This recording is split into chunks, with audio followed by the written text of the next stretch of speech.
السلام علیکم ورحمۃ اللہ وبرکاتہ۔ بسم اللہ الرحمن الرحیم۔ الحمد للہ رب العالمین والصلاة والسلام علی رسولہ الامین وعلی آلہ وصحبہ اجمعین ومن تبعهم بإحسان الى یوم الدین، اما بعد فاعوذ باللہ من الشیطان الرجیم، بسم اللہ الرحمن الرحیم۔ وأقم الصلاة إن الصلاة تنهى عن الفحشاء والمنكر وَلَذِكْرُ اللَّهِ أَكْبَرُ وَاللَّهُ يَعْلَمُ مَا تَصْنَعُونَ۔ طہارت کے مسائل کے بعد آج سے ایک دوسرا موضوع نماز کے مسائل پر ہم لے رہے ہیں۔ نماز کے مسائل، نماز کا طریقہ اور نماز کے اندر کی بعض غلطیاں، نماز کی فضیلت اور اہمیت، ایسے بعض عناوین پر گفتگو کی جائے گی اور انشاءاللہ آپ لوگوں کو آخر میں سوالات کا موقع بھی دیا جائے گا۔ سب سے پہلی چیز کہ اللہ تبارک و تعالی نے نماز نبی کریم صلی اللہ علیہ وسلم کو معراج کے موقع پر آسمان پر بلا کر عطا فرمایا تھا، جس سے اس کی اہمیت کا اندازہ ہوتا ہے۔ نبی کریم صلی اللہ علیہ وسلم فرماتے ہیں، بنی الاسلام علی خمس، شہادت اللہ الہ الا اللہ وان محمدا رسول اللہ واقام الصلاۃ وایتاء الزکاۃ والحج وصوم رمضان۔ نبی کریم صلی اللہ علیہ وسلم نے جب اسلام کی بنیادوں کا ذکر فرمایا تو آپ نے اسلام کے بعد، اسلام قبول کرنے کے بعد، یعنی کوئی شخص کلمہ توحید کہہ دیتا ہے لا الہ الا اللہ محمد رسول اللہ، تو اس کے بعد سب سے اہم اور افضل عبادت ہے نماز۔ تو آپ نے اقامت الصلاۃ کا ذکر کیا کہ لا الہ الا اللہ محمد رسول اللہ کے بعد اسلام کا دوسرا اہم رکن نماز ہے۔ تو اسلام قبول کرنے کے بعد ایک مسلمان کو، ایک شخص کو سب سے زیادہ جس چیز کو اہمیت دینی چاہیے وہ نماز ہے۔ اللہ تبارک و تعالی نے نمازوں کے لیے اوقات متعین فرمائے ہیں، جیسے زکوٰۃ کا ایک وقت متعین ہے، حج کا ایک وقت متعین ہے، رمضان کے روزوں کا ایک وقت متعین ہے، ایسے ہی نماز کا وقت بھی متعین ہے۔ زکوٰۃ میں تمام لوگوں کے الگ الگ اوقات ہوتے ہیں، حج میں تمام لوگوں کا ایک وقت ہوتا ہے دنوں کے حساب سے، اور رمضان میں بھی ساری دنیا کے اندر الگ الگ اوقات ہوتے ہیں لیکن مہینہ ایک ہی ہوتا ہے۔ ایسے ہی نماز باقاعدہ جو دن میں 5 مرتبہ ادا کی جاتی ہے، ان سب کے الگ الگ اوقات ہیں۔ ظہر کی نماز کا وقت، عصر کی نماز، مغرب کی نماز، عشاء اور فجر کی نماز۔ اور دنیا کے اندر ان مسلمان جب 5 وقت کی نمازیں پڑھتے ہیں تو دنیا کے اوقات کے حساب سے تقریباً 24 گھنٹہ یعنی ہمیشہ ہی لوگ نماز میں رہتے ہیں۔ کوئی ایسا علاقہ نہیں ہوتا جہاں پر نمازیں نہ پڑھی جا رہی ہو۔ اوقات جس طرح سے الگ الگ ہوتے ہیں، آدھا گھنٹہ، 1 گھنٹہ، 2 گھنٹہ، 3 گھنٹے، 4 گھنٹے، 5 گھنٹے، 10 گھنٹے، 12 گھنٹے، یعنی اس طرح سے الگ الگ ملکوں کے اوقات آگے پیچھے ہیں۔ تو اس اعتبار سے ہم دیکھیں گے کہ تقریباً اوقات میں نمازیں ہوتی رہتی ہے۔ تو نماز ایک ایسی عبادت ہے جو ساری دنیا میں ہمیشہ ہی ادا ہوتی ہے۔ کوئی وقت، اس وقت ہمارے پاس تو ابھی ظہر کی نماز کا وقت شروع نہیں ہوا، لیکن بعض جگہوں پر ظہر کی نماز پڑھی جا رہی ہے، بعض جگہوں پر ظہر کی نماز پڑھی جا چکی ہے اور ہمارے پاس پڑھی جائے گی، ہمارے بعد پھر کسی اور جگہ پڑھی جائے گی، یعنی اس طرح سے یہ سلسلہ چلتا رہے گا۔ ایسے ہی فجر کا ہوگا، ایسے ہی ظہر کا ہوگا، ایسے مغرب عشاء تمام نمازوں کا ہوگا۔ تو ان الصلاۃ کانت علی المؤمنین کتابا موقوتا، بے شک نماز مومنین پر فرض ہے اور ایک وقت متعین پر ہے، متعین وقت میں فرض کر دی گئی ہے نماز۔ تو ہر نماز کے لیے الگ الگ وقت متعین ہے اور اس کے وقت میں ہی اس کو ادا کرنا فرض ہے۔ نبی کریم صلی اللہ علیہ وسلم نے سب سے بہترین عمل نماز کو بتایا۔ آپ فرماتے ہیں وَاعْلَمُوا أَنَّ خَيْرَ أَعْمَالِكُمْ الصَّلَاةُ، جان لو کہ تمہارے اعمال میں سب سے بہترین عمل نماز ہے۔ تو نبی کریم صلی اللہ علیہ وسلم نے نماز کی اس طرح سے اہمیت بتائی۔ قرآن مجید میں اللہ تبارک و تعالی نے نمازوں کی خاص طور پر پابندی کا حکم عطا فرمایا ہے۔ اللہ فرماتے ہیں حافظوا علی الصلوات والصلاۃ الوسطی وقوموا للہ قانتین، لوگوں نمازوں کی حفاظت کرو، نمازوں کو ان کے اوقات پر پابندی کے ساتھ باجماعت ادا کرو، اور خاص طور پر عصر کی نماز، وقوموا للہ قانتین، اور خشوع خضوع کے ساتھ اللہ کے سامنے کھڑے ہو جاؤ۔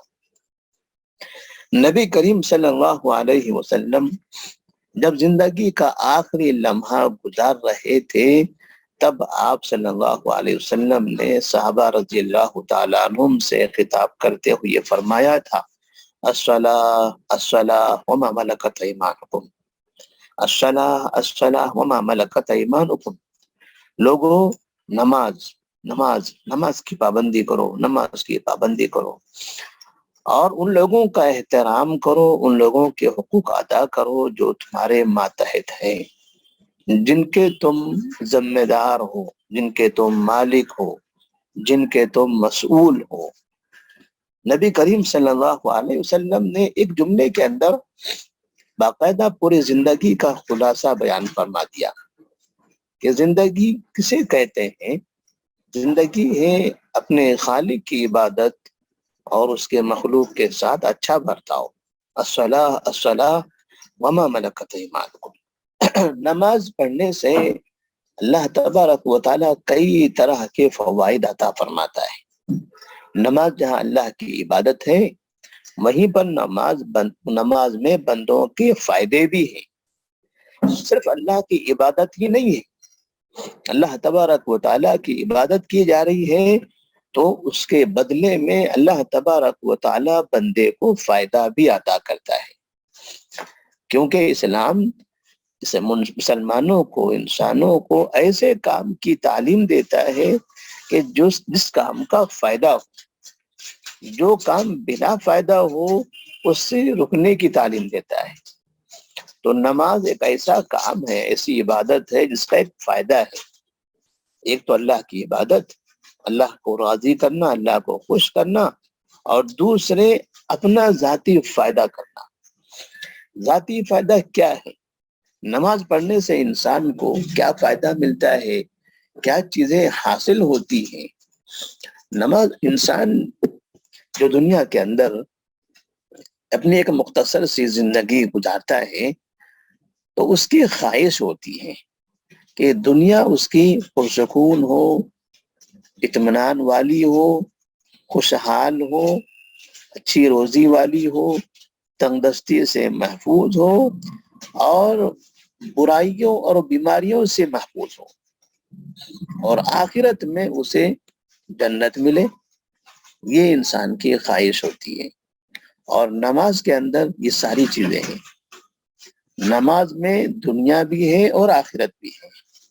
نماز پڑھنے سے انسان کی دنیاوی مقاصد بھی حاصل ہوتے ہیں اور آخرت میں وہ جنت والا انعام بھی اسے نصیب ہوتا ہے۔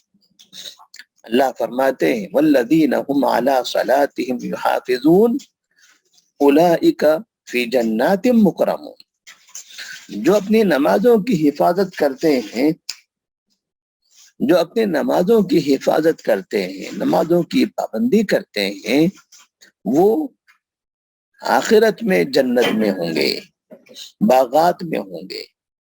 آخرت کا معاملہ تو یہ ہے کہ نماز پڑھنے والا جنتی ہے، اور دنیا کے اعتبار سے اللہ تبارک و تعالیٰ فرماتے وَأَقِمِ الصَّلَاةَ إِنَّ الصَّلَاةَ تَنْهَى عَنِ الْفَحْشَاءِ وَالْمُنْكَرِ وَلَذِكْرُ اللَّهِ أَكْبَرُ وَاللَّهُ يَعْلَمُ مَا تَصْنَعُونَ۔ نماز قائم کرو، نماز کی پابندی کرو، اس لیے کہ نماز فاحشات اور منکرات سے روکتی ہے، بڑے جرائم سے اور چھوٹے جرائم سے، بڑی برائیوں سے اور چھوٹی برائیوں سے، ہر طرح کی برائیوں سے نماز آپ کو محفوظ کر لیتی ہے۔ تو نماز پڑھنے سے انسان کے دل میں اللہ کا خوف پیدا ہوتا ہے اور نیکی پسند ہوتا ہے، برائی سے نفرت ہونے لگتی ہے، سچائی اور امانت داری کا جذبہ اس کے اندر پیدا ہوتا ہے، دھوکہ دڑی اور دوسرے جرائم کا ارتکاب کرنے سے اس کو برا محسوس ہوتا ہے، لہذا وہ انسان اپنی زندگی کو پاک و باز بنا دیتا ہے۔ اور دنیا میں انسان کی خواہش یہی ہوتی ہے کہ وہ اچھی زندگی گزارے، اور سب سے زیادہ خوشحالی پر اطمینان زندگی یہی ہے کہ انسان برائیوں سے محفوظ رہے۔ جیسے علی بن ابی طالب رضی اللہ تعالیٰ عنہ نے فرمایا تھا عید کے بارے میں، الیوم لنا عید وغدا لنا عید وکل یوم لا نعصی اللہ عز وجل فیہ فہو لنا عید۔ آج ہمارے لیے عید ہے، یعنی عید کا جو دن ہے وہ عید ہے، وغدا لنا عید، لیکن ایسا نہیں ہے کہ صرف عید کا دن ہی ہمارے لیے عید کا دن ہے، عید کے بعد والا دن بھی ہمارے لیے عید کا دن ہے۔ کیسے؟ آپ کہتے ہیں ہر وہ دن جس دن ہم اللہ کی نافرمانی نہ کریں وہ ہمارے لیے عید کا دن ہے۔ مطلب یہ ہوا کہ اگر ہم نماز پڑھتے ہیں اور برائیوں سے محفوظ رہتے ہیں تو ایسی صورت میں وہ زندگی عید کی زندگی ہوگی۔ عید کا دن مطلب ہوتا ہے خوشی کا دن، ہر طرح کے غم، ہر طرح کے افکار سے، پریشانی سے محفوظ رہنے کا دن، خوشیاں بانٹنے کا دن، اپنے لوگوں سے اور دوسروں سے بھی خندہ پیشانی سے ملنے کا دن، انسان کے چہرے پر، اس کے جسم پر، اس کی حرکتوں سے باقاعدہ خوشی ظاہر ہوتی ہے۔ یہ کب ہوتا ہے؟ جب وہ اللہ کے نافرمانی سے محفوظ رہتا ہے۔ تو علی رضی اللہ تعالیٰ عنہ کہتے ہیں وَكُلُّ يَوْمٍ لَا نَعْصِي اللَّهَ عَزَّ وَجَلَّ فَهُوَ لَنَا عِيدٌ، ہر وہ دن جس دن ہم اللہ کی نافرمانی نہ کریں وہ ہمارے لیے عید کا دن ہوگا۔ نبی کریم صلی اللہ علیہ وسلم نے جہاں نماز کا ایک فائدہ یہ بتایا کہ فاحشات اور منکرات سے اس محفوظ ہو جاتا ہے نماز پڑھنے والا، لیکن اگر کبھی انسان برائی کر لے، جرائم اس سے سرزد ہو جائیں، گناہ کے کام وہ کر بیٹھے، تو یہ نماز باقاعدہ اس کے گناہوں کو، اس کے جرائم کو ختم کر دیتی ہے، اس کے دل کو صاف کر دیتی ہے، اس کو گناہوں سے پاک کر دیتی ہے۔ اور اس کے لیے باقاعدہ آپ صلی اللہ علیہ وسلم نے ایک ذہنی، ایک عینی مثال دی ہے، ایسی مثال کہ آدمی سننے کے بعد اس کو آسانی سے سمجھ سکتا ہے۔ آپ فرماتے ہیں ارائیتم لو ان نہرا بباب احدکم یغتسل فیہ کل یوم 5 مرات، آپ کا کیا خیال ہے؟ میں آپ کو ایک مثال بیان کر رہا ہوں، آپ کہتے ہیں لوگوں سے سنیے ہماری مثال، آپ کا کیا خیال ہے؟ آپ کیا سمجھتے ہو کہ اگر کسی شخص کے گھر کے پاس ایک نہر جاری ہو اور وہ آدمی اس نہر کے اندر روزانہ 5 مرتبہ غسل کرتا ہو، اس نہر میں نہر جاری ہے، بہتا ہوا پانی، صاف اور پاک پانی ہے، اور اس صاف پاک پانی میں یہ آدمی روزانہ 5 مرتبہ غسل کرتا ہو، حل یبقی من درنی شیء، آپ نے صحابہ سے پوچھا بتاؤ کیا اس آدمی کے بدن پر میل اور گندگی باقی رہے گی؟ تو ظاہر سی بات ہے جب 5 مرتبہ روزانہ غسل کر لے تو آدمی کے بدن پر گندگی کہاں سے رہے گی؟ ایک مرتبہ بھی غسل کرنے سے آدمی پاک ہوتا ہے، آدمی صاف رہتا ہے۔ روزانہ ایک مرتبہ غسل کرنے سے بھی آدمی صاف رہتا ہے۔ اگر ایک دن میں 5 مرتبہ غسل کرے تب تو بدرجہ اولا صاف ہوگا۔ تو صحابہ نے جواب دیا لا یبقى من درنی شیء، اللہ کے رسول صلی اللہ علیہ وسلم اس کے جسم پر گندگی باقی نہیں رہے گی۔ تو یہ ایک ایسی مثال دی کہ جس سے آدمی کو سمجھ نہ آ جاتا ہے۔ نہر بھی ہوتے ہیں، گھر بھی ہوتے ہیں، لوگ غسل بھی کرتے ہیں، ایک مرتبہ غسل کرنے سے آدمی کو اندازہ ہوتا ہے کہ وہ پاک و صاف ہو گیا۔ یہ پریکٹیکلی چیز ہے، یہ تقریباً ہر انسان عمل کر کے دیکھتا ہے۔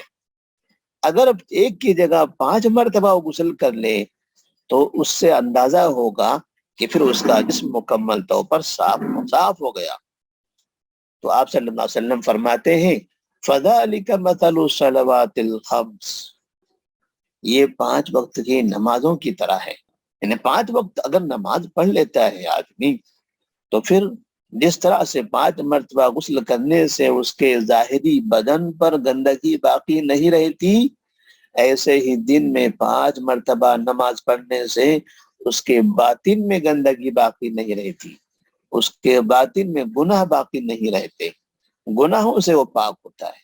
نہانے سے جسم کا اوپری حصہ پاک ہوتا ہے اور نماز پڑھنے سے جسم کا اندرونی حصہ صاف ہو جاتا ہے۔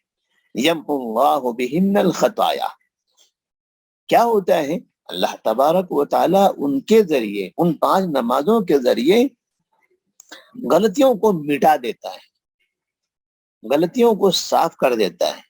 ایک تو نماز غلطیاں کرنے سے بچاتی بھی ہے، اور ساتھ میں اگر غلطیاں ہو بھی گئی تو یہ نماز ان غلطیوں کو مٹا بھی دیتی ہے، ان گناہوں کو ختم بھی کر دیتی ہے۔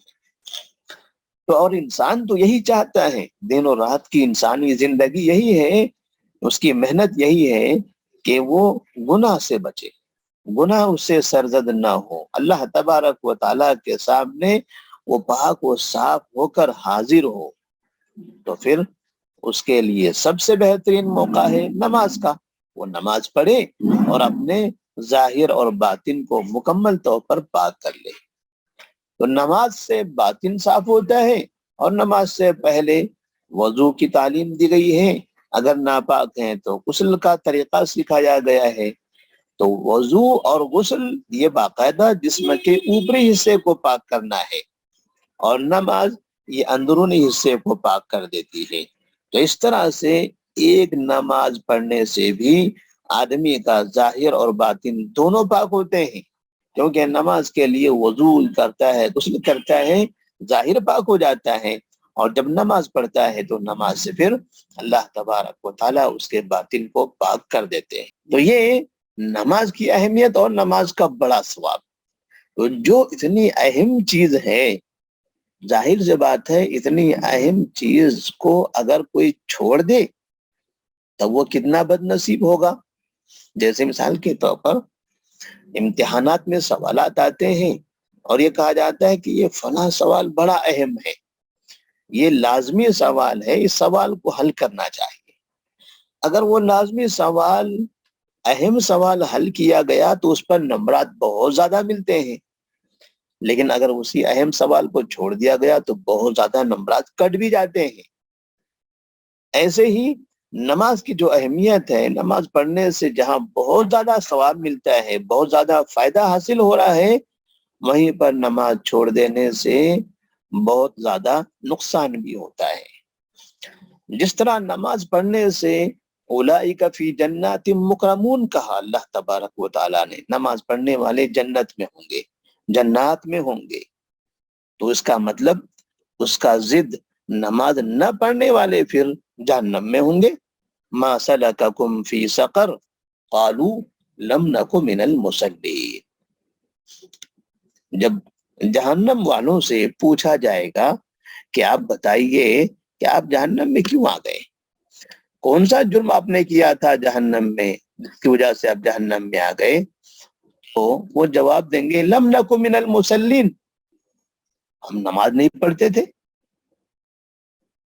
نماز نہیں پڑھتے تھے اسی لیے ہم جہنم جاتے ہیں۔ تو نماز پڑھنے والے جنت میں، نماز نہ پڑھنے والے جہنم میں، اور وہاں دو ہی جگہ ہے، جنت یا جہنم۔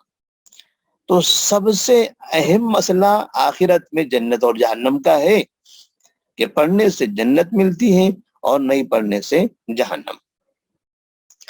اسی طرح نماز چھوڑ دینے والا، نماز نہ پڑھنے والا انسان دنیا کے اندر بھی پریشان ہو جاتا ہے، دنیا کے اندر بھی اس انسان کی زندگی تنگ ہو جاتی ہے، وہ کڑن محسوس کرنے لگتا ہے، اس لیے کہ جب دل میں اطمینان نہ ہو تو اس کی جگہ بے اطمینانی لے لیتی ہے، غم، فکر، ملال، تنگی، پریشانی، خوف، ڈر، ایسی چیزیں اس کے دل کے اندر داخل ہو جاتی ہے، حسد، نفرتیں، جتنی قسم کی گندگیاں ہوتی ہیں وہ سب دل کے اندر آ جاتی ہیں۔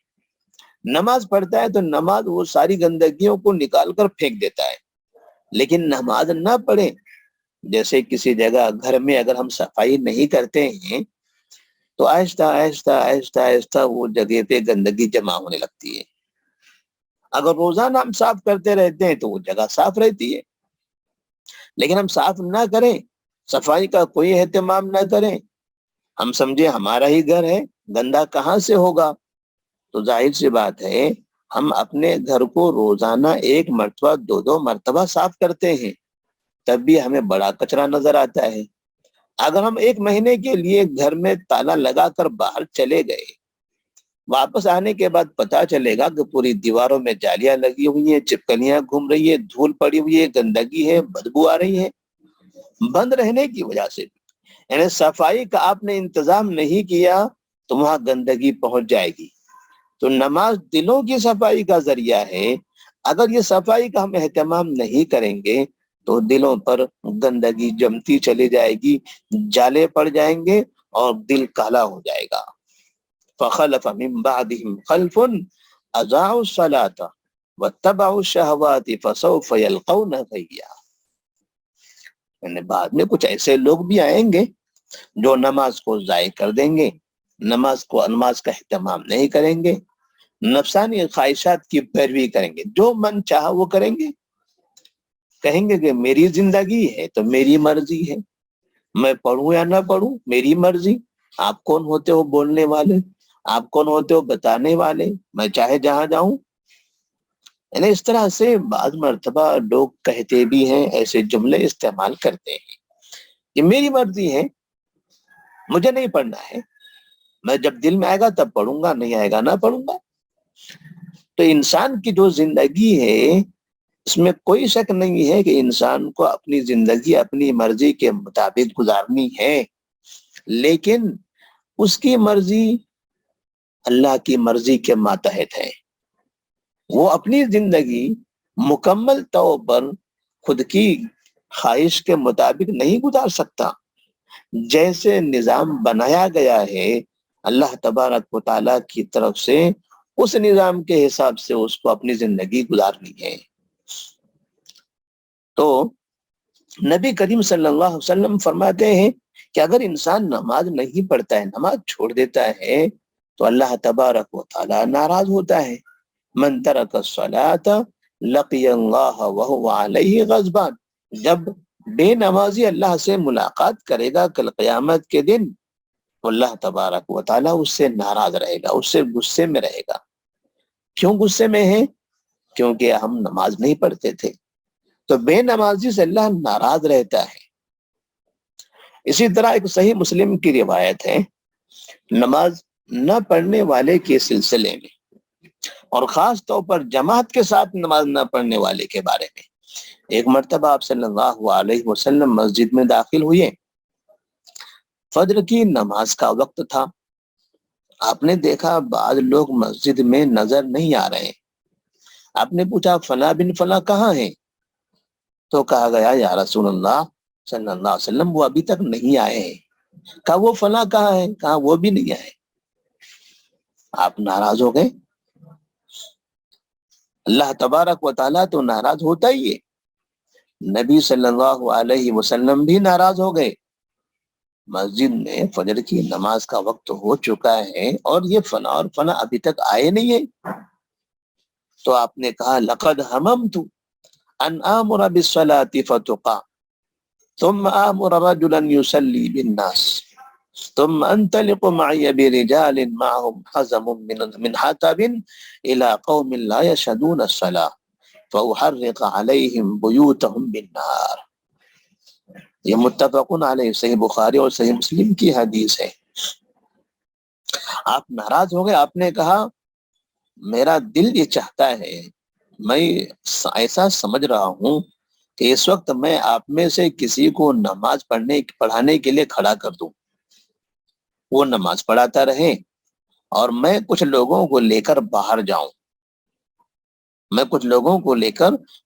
جاؤں، اور لکڑیاں جمع کروں، اور جو لوگ مسجد میں نماز پڑھنے کے لیے نہیں آئے ہیں ان کے گھروں پر ان لکڑیوں کے ذریعے آگ لگا کر ان کے گھروں کو جلا دوں۔ نبی کریم صلی اللہ علیہ وسلم نے ایسا کیا نہیں ہے، آپ نے کرنے کا حکم بھی نہیں دیا، نہ ایسا کوئی قانون بنایا، لیکن آپ نے اتنی زیادہ نفرت کا اظہار کیا کہ نماز کے وقت کے ہو جانے کے بعد بھی لوگ نماز پڑھنے کے لیے نہیں آتے۔ اتنا گمبھیر مسئلہ ہے، اتنا مشکل مسئلہ ہے کہ آپ نے فرمایا کہ میرا دل تو یہ چاہتا ہے کہ میں ایسے لوگوں کے گھروں کو آگ لگا دوں تاکہ یہ اسی میں جل جائیں۔ نبی کریم صلی اللہ علیہ وسلم نے اس طرح سے ناراضگی کا اظہار فرمایا تھا۔ نماز جماعت کے ساتھ پڑھنی چاہیے، اکیلے نماز پڑھنا یہ بھی جائز ہے، لیکن جماعت کے ساتھ نماز پڑھنا یہ زیادہ افضل ہے۔ اور نبی کریم صلی اللہ علیہ وسلم باقاعدہ امام تھے، امامت کرتے تھے۔ آپ اپنے گھر میں تنہا نماز نہیں پڑھتے تھے، بلکہ مسجد نبوی میں آ کر آپ فجر کی، ظہر کی، عصر کی، مغرب کی اور عشاء کی 5 وقت کی نماز آپ پڑھایا کرتے تھے، اور صحابہ رضی اللہ تعالیٰ عنہم آپ کے مقتدی تھے، آپ کے پیچھے نماز پڑھتے تھے۔ اور ظاہر سی بات ہے جو امام ہوتا ہے وہ امام تو پابندی کرتا ہی ہے۔ تو نبی صلی اللہ علیہ وسلم نے باقاعدہ ساری زندگی نماز کی پابندی کی اور برابر مسلسل آپ نماز پڑھاتے رہے، اور صحابہ رضی اللہ تعالیٰ عنہم آپ کے پیچھے نماز پڑھتے رہے۔ تو نماز آپ نے پڑھایا، اس کا مطلب لوگوں کو آپ جماعت کے ساتھ پڑھاتے تھے۔ تو آپ کا جو عمل تھا 5 وقت کی نمازوں میں وہ ہے باجماعت پڑھنا اور پڑھانا۔ تو باجماعت نماز پڑھنا چاہیے، اس کا فائدہ بھی ہے، جیسا کہ نبی صلی اللہ علیہ وسلم فرماتے ہیں من صلی العشاء فی جماعت فکأنما قام نصف اللیل ومن صلی الصبح فی جماعت فکأنما صلی اللیل کلہ۔ جس شخص نے عشاء کی نماز جماعت کے ساتھ پڑھی گویا کہ اس نے آدھی رات قیام کیا، یعنی عشاء کی نماز با جماعت پڑھنے کا ثواب یہ ملے گا کہ گویا کہ اس نے آدھی رات تک کے نماز پڑھی ہے۔ جیسے شب قدر کے بارے میں ہم پڑھتے ہیں کہ ایک رات کی عبادت 1000 راتوں سے زیادہ بہتر ہے، خیر من 1000 شہر، 1000 راتوں سے زیادہ بہتر ہے۔ اب زیادہ کتنے؟ 1100، 1500، 2000، 5000 نہیں معلوم، 1000 سے زیادہ ہے۔ اب زیادہ کتنا بھی ہو سکتا ہے، جیسے اخلاص کے ساتھ اس نے قیام کیا ویسے ہی اس کے 1000 سے زیادہ کی تعداد بڑھتی چلی جائے گی۔ تو ایسے ہی عشاء کی نماز اگر جماعت کے ساتھ پڑھتا ہے تو باقاعدہ آدھی رات نماز پڑھنے کا ثواب اس کو ملتا ہے۔ ومن صلی الصبح فی جماعت فکأنما صلی اللیل کلہ، اور جو صبح فجر کی نماز جماعت کے ساتھ پڑھتا ہے تو اس نے گویا کہ پوری رات نماز پڑھی ہے. نے عشاء کی نماز جماعت سے پڑھا تو آدھی رات پڑھنے کا ثواب ملا، اور فجر کی رات بھی جماعت سے پڑھا تو اور آدھی رات پڑھنے کا ثواب ملا. تو آدھی رات دونوں کو ملا دیں گے تو ایک رات ہو گئی. مطلب گویا کہ عشاء اور فجر با جماعت پڑھنے سے پوری رات نماز پڑھنے کا ثواب ملتا ہے. یہ با جماعت نماز پڑھنے کا ثواب ہے. اسی طرح تنہا نماز پڑھنے والے کے مقابلے میں با جماعت نماز پڑھنے کا ثواب کس طرح سے ہے، اس کو ایک مثال سے نبی صلی اللہ علیہ وسلم سمجھا رہے ہیں. جیسا کہ عبداللہ بن عمر رضی اللہ تعالیٰ عنہما سے مروی ہے کہ رسول اللہ صلی اللہ علیہ وسلم نے فرمایا، صلاۃ الجماعت تفضل صلاۃ الفرد ب27 درجۃ. جماعت والی نماز اکیلے نماز کے مقابلے میں 27 درجہ افضل ہے. بعض روایتوں میں 25 درجے ہیں، اس روایت میں 27 درجے. باجماعت نماز اکیلے نماز کے مقابلے میں، تنہا نماز کے مقابلے میں 27 درجہ زیادہ افضل ہے. یعنی اگر مثال کے طور پر میں ایک نماز کوئی ظہر کی ہو یا عصر کی ہو، میں تنہا پڑھ لیتا ہوں، مسجد میں گئے بغیر یا مسجد میں رہ کر یا کسی بھی جگہ پر تنہا پڑھ لیتا ہوں، میری نماز تو ہو جائے گی، اس میں کوئی شک نہیں. لیکن اگر یہی نماز ایک دوسرا شخص جماعت کے ساتھ پڑھ لیتا ہے تو اسے میرے مقابلے میں 27 گنا زیادہ ثواب ملے گا. تو جماعت سے نماز پڑھنے کا اتنا بڑا ثواب ہے. نبی کریم صلی اللہ علیہ وسلم نے یہ ثواب بتا کر باقاعدہ مسلمانوں کو جماعت کا اہتمام کرنے کی تلقین فرمائی ہے. اور ایک حدیث میں ہے، من صلی للہ 40 یوما فی جماعت یدرک التکبیرۃ الاولی کتبت له براءتان، براءۃ من النار و براءۃ من النفاق. امام ترمذی رحمہ اللہ نے اپنی کتاب میں اس حدیث کو نقل فرمایا ہے کہ جس شخص نے اللہ کی خاطر 40 دن تک باجماعت تکبیر اولا کے ساتھ نماز پڑھی، تکبیر اولا تکبیر تحریمہ کے ساتھ، یعنی جس وقت امام تکبیر تحریمہ کہہ رہا تھا، نماز شروع کر رہا تھا، تب یہ صف میں موجود تھا. تو تکبیر تحریمہ کے ساتھ مکمل 40 دن تک تسلسل کے ساتھ وہ نماز پڑھتا رہا تو کتبت لہو براءتان، تو اس کے لیے 2 چیزوں سے برات لکھی جاتی ہے، 2 چیزوں سے نجات ملتی ہے. براءۃ من النار، ایک جہنم سے برات، جہنم سے نجات، اور براءۃ من النفاق، اور دوسرے نفاق سے نجات. وہ آدمی منافق نہیں ہوتا، وہ آدمی کو اللہ تبارک و تعالیٰ نفاق سے، منافقت سے محفوظ کر لیتا ہے. تو کیا صرف 40 دن ہی جماعت کے ساتھ پڑھنا چاہیے؟ یہاں باقاعدہ ایک تربیت ہے. اگر کوئی شخص 40 دن تسلسل کے ساتھ تکبیر تحریمہ کے ساتھ ہی امام کے ساتھ جماعت میں شریک ہو جائے اور برابر پابندی سے فجر، ظہر، عصر، عشاء برابر پڑھتا رہے، ہر نماز میں تکبیر تحریمہ میں موجود ہو، تو ایسی صورت میں اسے یہ ثواب تو ملے گا ہی، ساتھ میں اتنے دن تک نمازوں کی ایسی پابندی کرنے کی بنا پر باقاعدہ اس کی اچھی خاصی تربیت بھی ہو جائے گی. 40 دن مکمل ہو گئے تو اس کے بعد بھی اب وہ تاخیر نہیں کرے گا، اس کے پاس باقاعدہ وقت کو کس منظم کرنے کا ایک طریقہ آ چکا ہوگا، اور تکبیر تحریمہ میں شریک ہونے کا شوق پیدا ہو چکا ہوگا، اس کے لیے باجماعت نماز پڑھنا آسان ہو چکا ہوگا. پھر وہ 40 دن 50 دن 60 دن اس طرح مسلسل پورا سال ساری زندگی پھر تکبیر تحریمہ کے ساتھ باجماعت پڑھتا رہے گا۔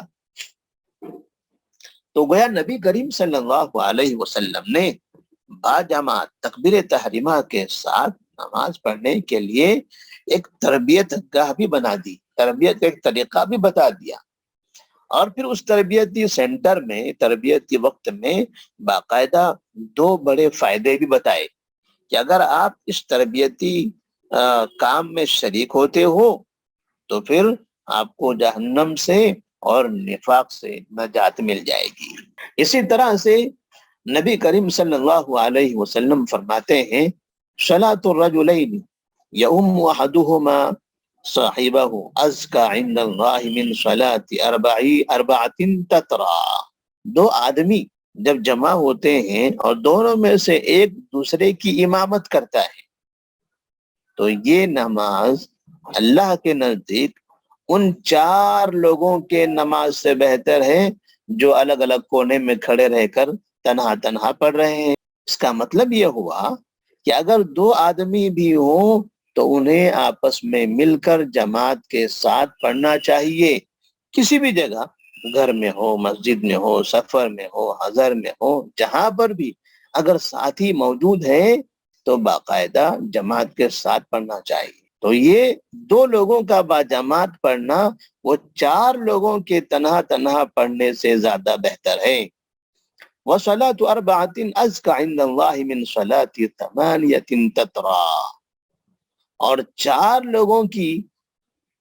لوگوں کا باجماعت نماز پڑھنا اللہ کے نزدیک زیادہ افضل ہے 8 لوگوں کے تنہا تنہا پڑھنے سے، یعنی ان سے مکمل ڈبل۔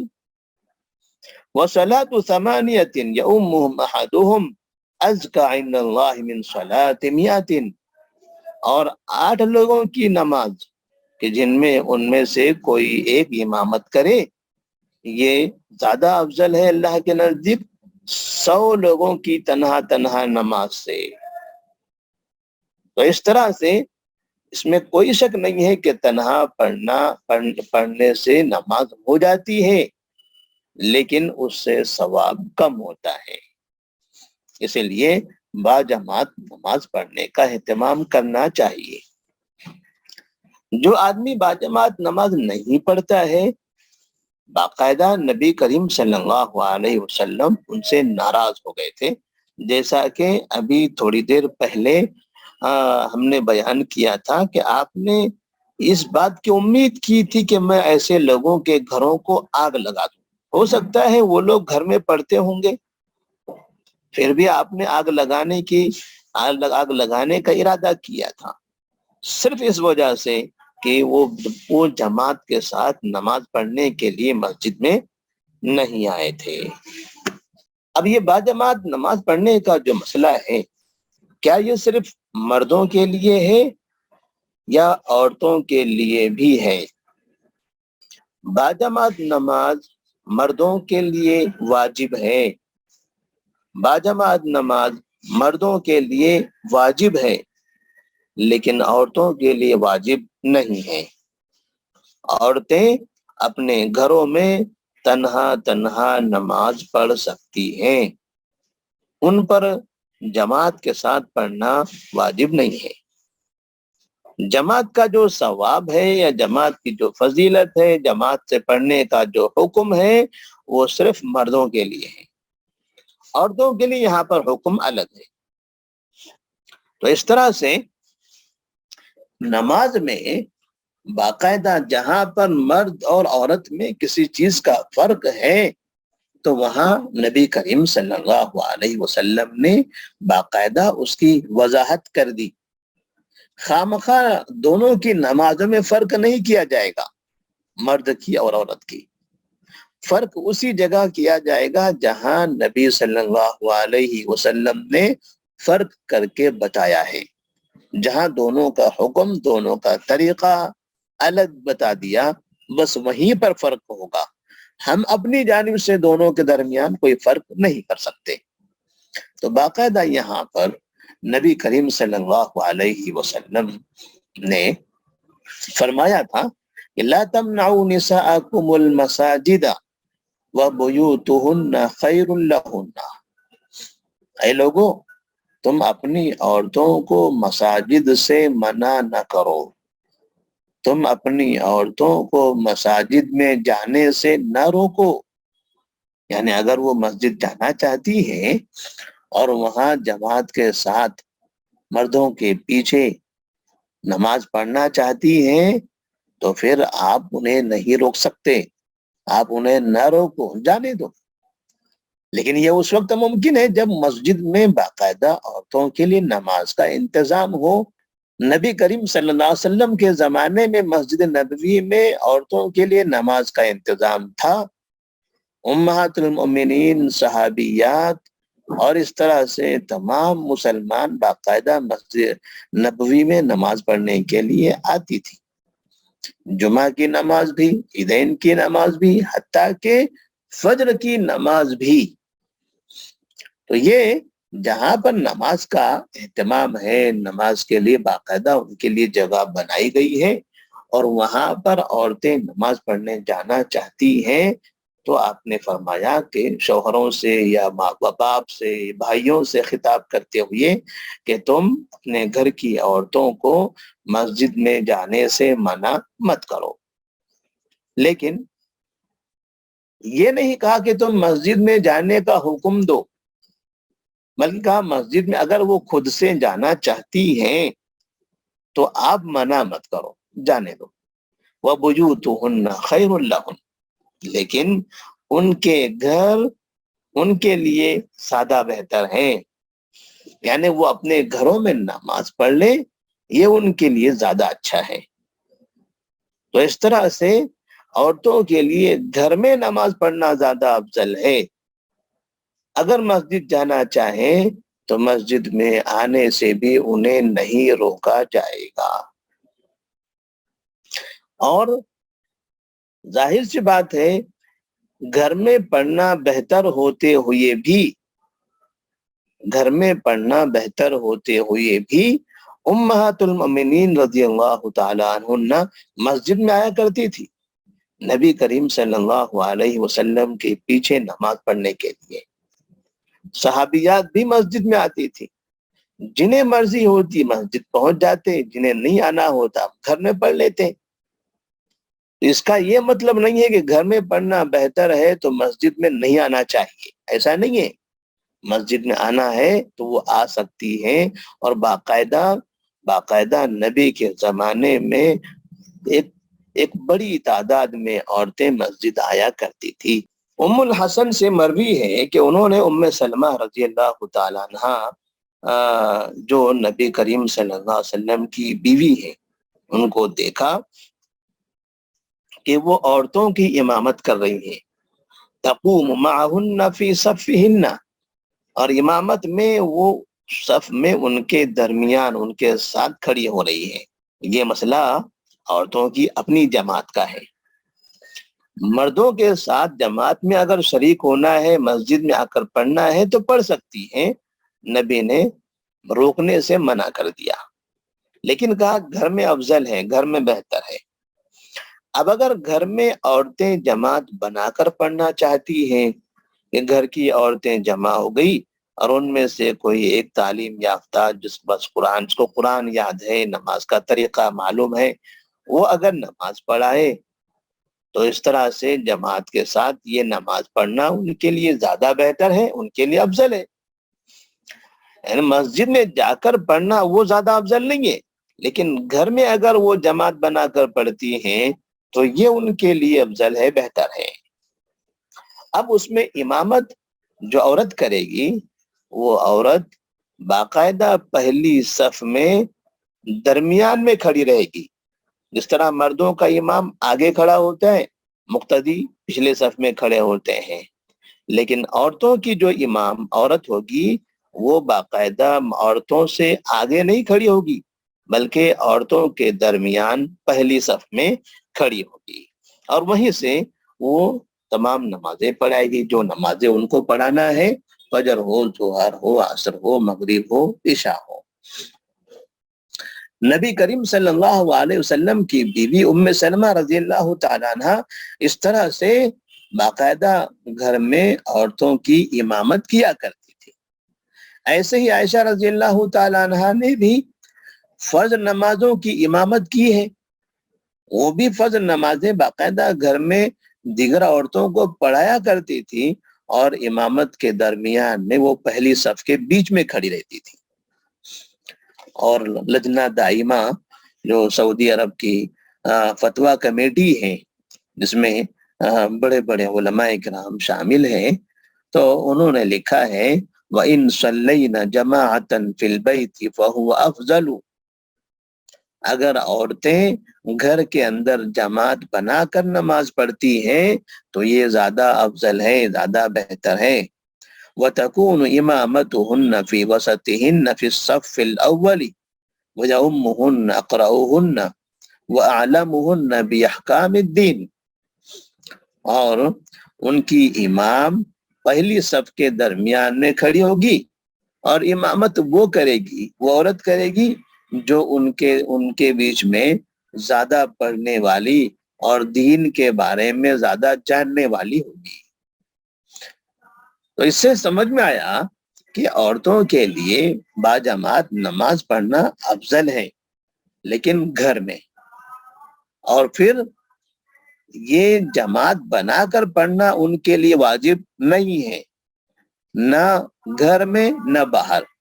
اگر وہ گھر میں بھی تنہا پڑھتی ہے تو بھی اس کے لیے جائز ہے، باہر بھی وہ تنہا پڑھتی ہے تو بھی اس کے لیے جائز ہے۔ اور اگر عورت مسجد میں جا کر مرد امام کے پیچھے صف میں نماز پڑھنا چاہتی ہے تو بھی جائز ہے، اسے نہیں روکا جائے گا۔ جیسا کہ ہم آج بھی دیکھتے ہیں کہ دنیا کے تقریباً علاقوں میں یا پوری دنیا میں جتنی مساجد ہیں ان میں سے اکثر مساجد میں بعض علاقوں کو چھوڑ کر، بعض ملکوں کو چھوڑ کر، جیسے ہندوستان ہے، پاکستان ہے، بنگلہ دیش ہے، ترکیہ ہے، یا ایسے بعض علاقے بعض ممالک ہیں جہاں پر ایک خاص مسلک کا غلبہ ہے، تو وہاں باقاعدہ عورتوں کو نماز یعنی مسجد میں آنے سے سختی سے روکا جاتا ہے۔ لیکن اس کے علاوہ دوسری دنیا میں، عرب ممالک میں اور دیگر ممالک میں، عورتوں کے لیے مساجد میں الگ جگہ کا اہتمام کیا جاتا ہے۔ حرمین شریفین کے اندر بھی اس کا آج بھی اہتمام ہے، اور دنیا کے ہندوستان، پاکستان کے جتنے بھی مسلمان اپنی بیویاں، اپنی بیٹیاں، اپنی ماؤں کے ساتھ حج کرنے جاتے ہیں، عمرہ کرنے جاتے ہیں، تو باقاعدہ وہ حرمین شریفین میں مرد امام کے پیچھے جماعت کے ساتھ پڑھتے ہیں، گرچہ وہ اپنے ملک میں آنے کے بعد مسجدوں میں جانے سے روکتے ہیں سختی کے ساتھ، اور لیکن وہ باقاعدہ حرمین جا کر وہاں ضرور پڑھتے ہیں، یعنی زندگی میں کم سے کم ایک بار تو انہیں توفیق ہو جاتی ہے کہ نبی کی سنت پر عمل کر سکیں، اللہ کے گھر جانے کے بعد، نبی کے شہر پہنچنے کے بعد۔ تو عورتوں کو باقاعدہ مساجد میں جانے سے روکنا یہ غلط ہے، کیونکہ نبی کریم صلی اللہ علیہ وسلم نے اس سے منع فرمایا ہے۔ لیکن ساتھ ہی یہ قاعدہ بھی یاد رہنا چاہیے کہ عورتوں کے لیے گھر میں نماز پڑھنا زیادہ افضل ہے۔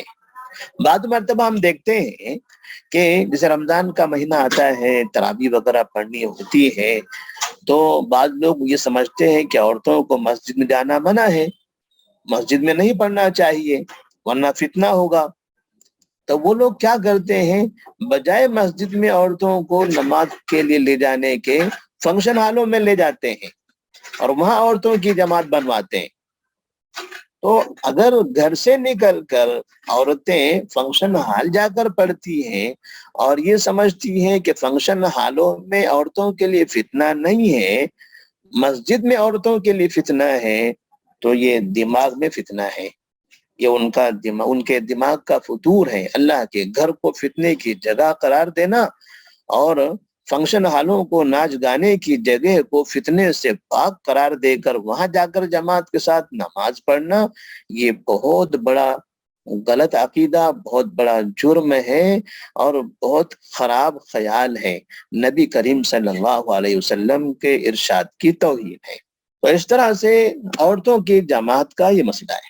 اب آخر میں نماز کے اوقات کا ذکر کیا جائے گا.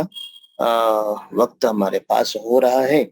نماز کے اوقات کو انشاءاللہ 5 وقت کے نماز کے اوقات کب شروع ہوتے ہیں، کب ختم ہوتے ہیں، گھڑی سے ہم خود اس کا اندازہ کیسے لگا سکتے ہیں، سورج کے ذریعے ہم کیسے اندازہ لگا سکتے ہیں، تھوڑی سی ہم وضاحت کے ساتھ اس کو بیان کریں گے. مگر اس کو آج شروع نہیں کیا جا سکتا کیونکہ یہ تفصیلی بحث ہے، تو اس کو ہم کل کے درس کے لیے چھوڑ دیتے ہیں.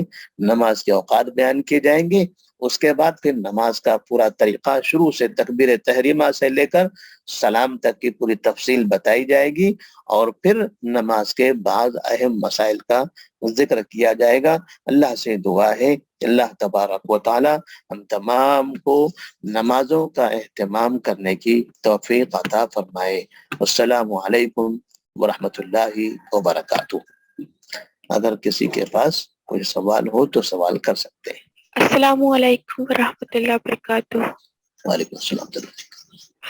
جی پچھلے درس میں شیخ صاحب نے بتائے تھے کہ تراویح میں قرآن کو کھول کر پڑھ سکتے ہیں، تو مطلب قرآن کو ہاتھ میں لے کر پڑھ سکتے ہیں جب سینے پہ باندھنے کے بجائے. جی جزاک اللہ خیر. سوال کیا ہے؟ سوال یہ ہے کہ پچھلے درس میں شیخ صاحب نے بتائے تھے کہ جب ہم تراویح پڑھتے ہیں اور قرآن پڑھتے ہیں، جب ہمیں یاد نہیں ہوتا ہے قرآن، تو ہم سینے پہ ہاتھ باندھ کے، جن کو حفظ رہتا ہے وہ سینے پہ ہاتھ باندھ کے قرآن کی تلاوت کرتے ہیں، ٹھیک ہے، اور جن کو حفظ نہیں رہتا تو کیا وہ قرآن ہاتھ میں لے کر پڑھ سکتے ہیں؟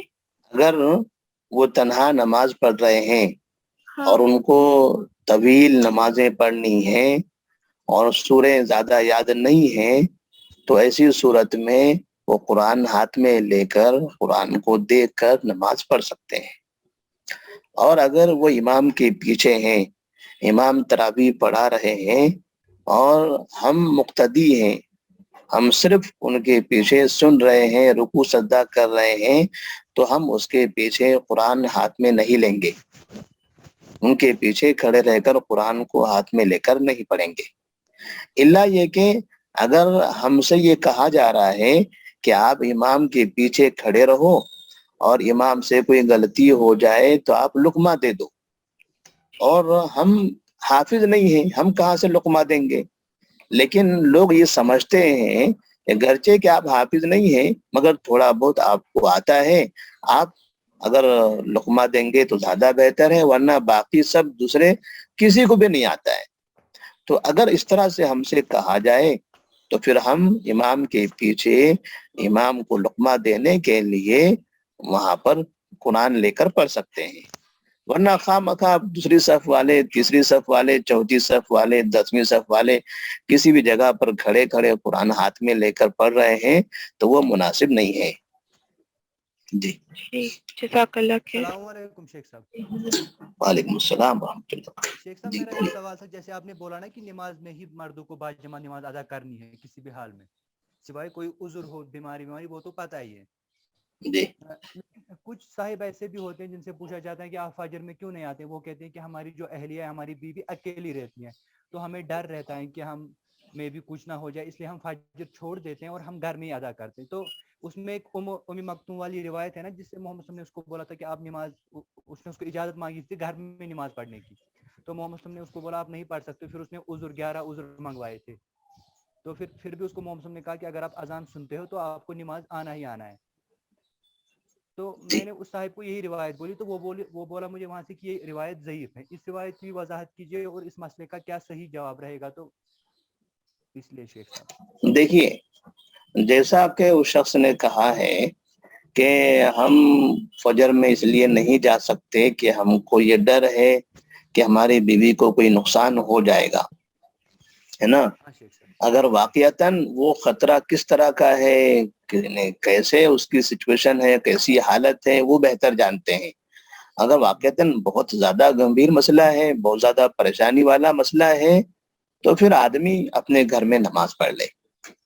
جی اور جو روایت ہے وہ صحیح ہے کہ اس کی وضاحت کیجیے شیخ صاحب. جی عموماً جو روایت ام مکتوم والی ہے نا، جس میں ام مکتوم نے محمد صلی اللہ علیہ وسلم سے اجازت مانگی تھی گھر میں نماز، جس میں وہ وہ روایت صحیح ہے، ہے نا. مکتوم والی روایت صحیح ہے, اس کا مطلب اپنی جگہ پر ہے, یعنی بلا عذر کے آپ کو نہیں پڑھنا ہے نا. لیکن اس طرح کوئی خوف ہو, کوئی خطرہ ہو, ہے نا, تو خوف اور خطرے کی حالت میں آپ پڑھ سکتے ہو. اگر وہ ریگولر بیس پہ بن جائے تو وہ اس میں کچھ حرج تو نہیں ہے نا, اگر وہ کنٹینیوسلی پڑھے پورے سال ہی فجر گھر میں پڑھے. نہیں, ایسا نہیں ہونا چاہیے, ہمیشہ کے لیے بغیر جماعت کے نماز نہیں پڑھنا چاہیے. اس بات کی ہمیشہ کوشش رہے کہ 5 وقت کی نمازیں جماعت کے ساتھ ہو. جزاک اللہ شیخ. السلام علیکم شیخ. وعلیکم السلام. شیخ جیسا کہ اب حنفی مسلک کی رہتی ہے اور اہل سنت الجماعت کے جو مسجدیں رہتے ہیں, کیا اس میں اپن نماز پڑھ سکتے ہیں ان کے پیچھے جماعت سے؟ اگر آپ جس جگہ رہتے ہیں وہاں پر اہل توحید کی مسجد نہیں ہے یا بہت زیادہ دور ہے, اور آپ ایسے علاقے میں ہیں کہ وہاں سے دور اتنا نہیں جایا جا سکتا ہے, تو ایسی صورت میں آپ ان کی مساجد میں نماز پڑھ سکتے ہیں. لیکن ان مساجد میں سے آپ ایسی مسجد کا انتخاب کریں گے جس مسجد میں درگاہ یا قبر وغیرہ نہ ہو, کیونکہ عام طور پر حنفی مساجد میں درگاہیں ہوتی ہیں یا تو مسجد کے اندر یا مسجد کے احاطے میں, مسجد کے دائیں بائیں, وضو خانے کے پاس, حماموں کے پاس, اس کی باؤنڈری کے اندر کہیں نہ کہیں باقاعدہ اس کا اہتمام کیا جاتا ہے. تو اگر اس طرح کہیں ہے تو ایسی مساجد میں ہم بالکل ہی نہ جائیں جہاں پر باقاعدہ مسجد کے اندر کسی درگاہ کا اہتمام کیا جاتا ہے, پھول چڑھائے جاتے ہیں, پکی قبریں رکھی جاتی ہیں, لوگ وہاں آتے ہیں, بچے سجدہ وغیرہ کرتے ہیں, تو یہ مسجد بھی ہے اور شرک کا اڈا بھی ہے. تو ایسی مساجد میں جانے سے ہم پرہیز کریں.